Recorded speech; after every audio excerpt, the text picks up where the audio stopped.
Salam sidang jemaat Tuhan yang terkasih, salam sejahtera untuk kita semua.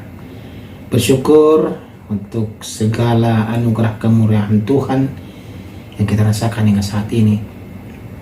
Sidang jemaat Tuhan terkasih, kita percaya di setiap kehidupan kita, segala perkara yang ada, segala masalah yang ada, Tuhan mampu menolong dan memberikan kita damai sejahtera dalam kehidupan kita. Yang penting pengharapan kita tetap ada di dalam Tuhan Yesus Kristus yang memberi kekuatan kepada kita. Amin.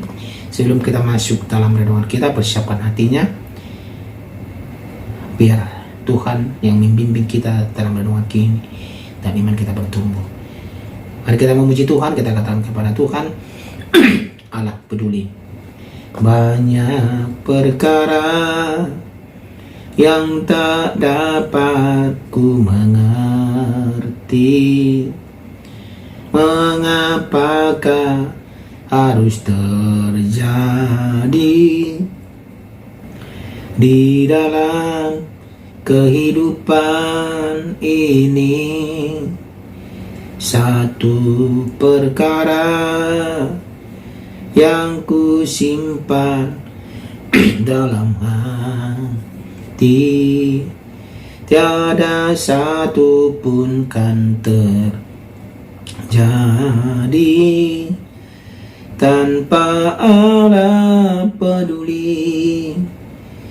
Allah mengerti, Allah peduli segala persoalan yang kita hadapi. Tak akan pernah dibiarkannya ku bergumul sendiri, sebab Allah mengerti. Amin.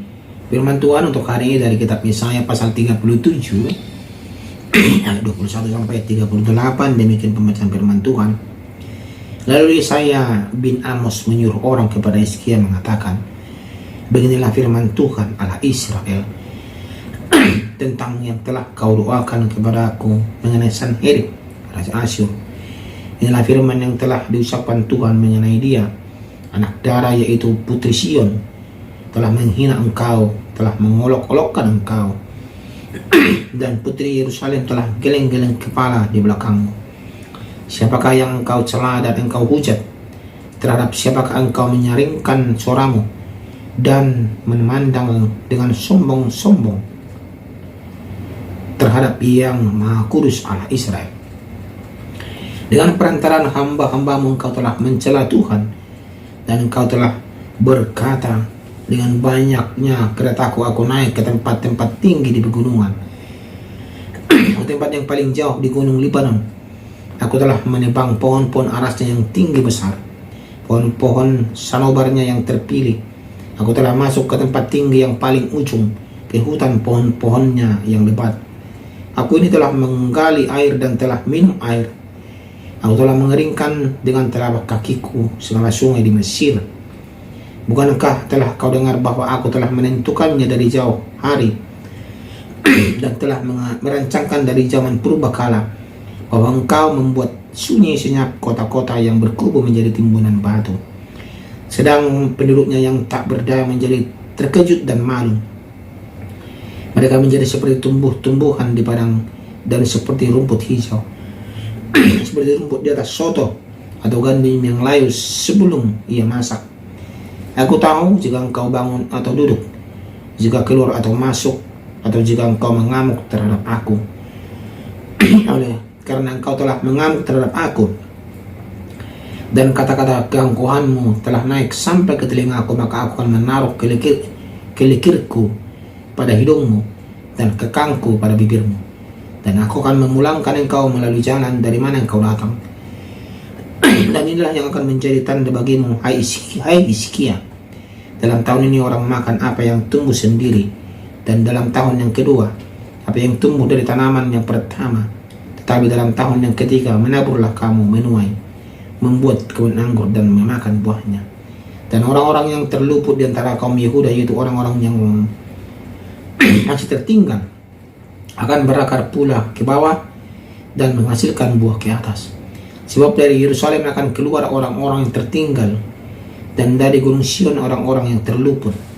Ia cemburu Tuhan semesta alam akan melakukan hal ini.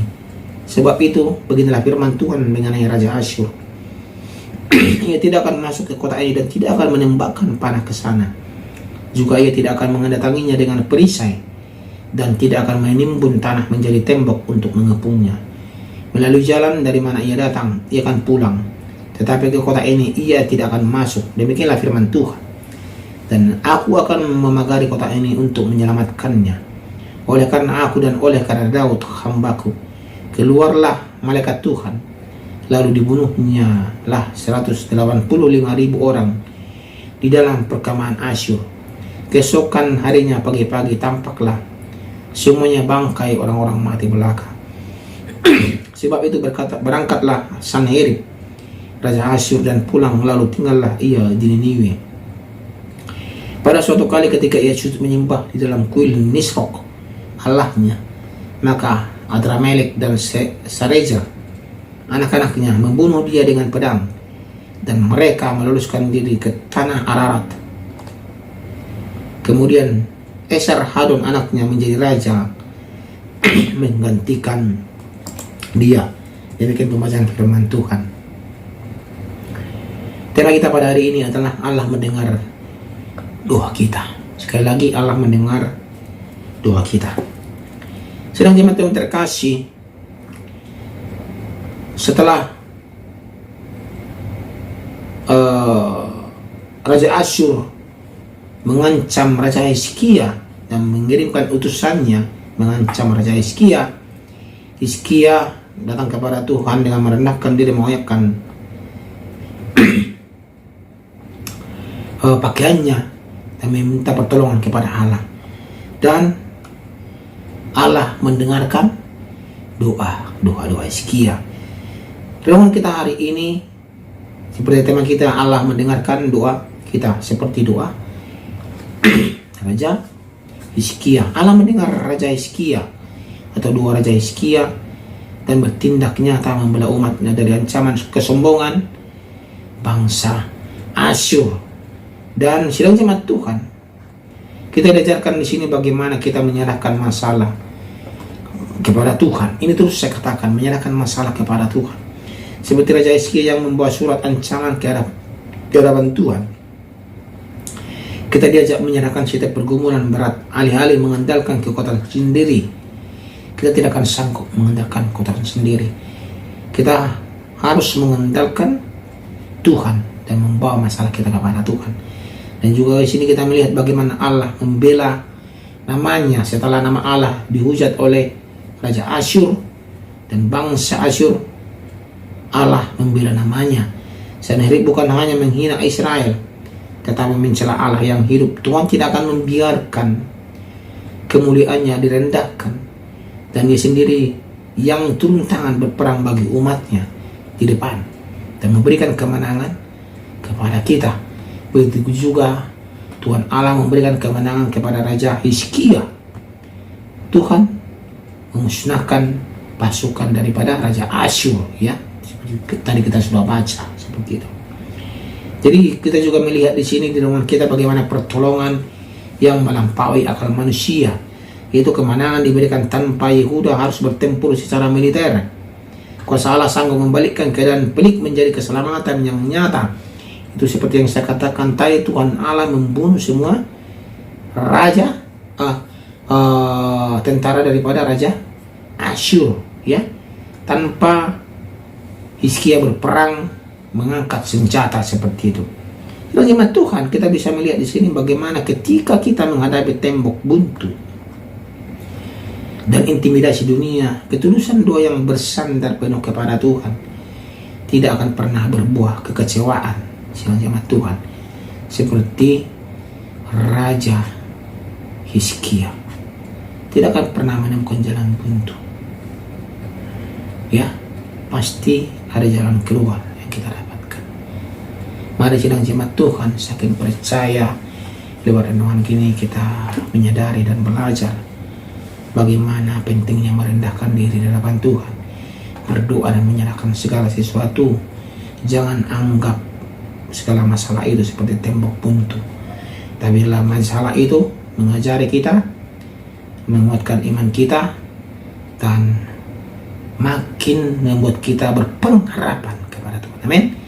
Kita berdoa, kami bersyukur ya Tuhan, malah hari ini kami belajar dan mendengar firman Tuhan bagaimana pertolongan Tuhan nyata untuk Raja Hizkia kepada bangsa Israel. Begitu juga dengan kepada kami ya Tuhan. Biarlah pertolongan Tuhan juga nyata untuk kami, dan kami Tuhan berpengharapan terus kepada Tuhan, dan kami mau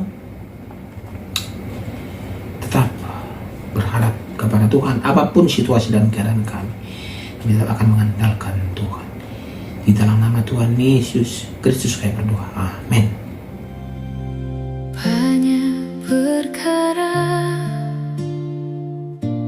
yang tak dapat ku mengerti,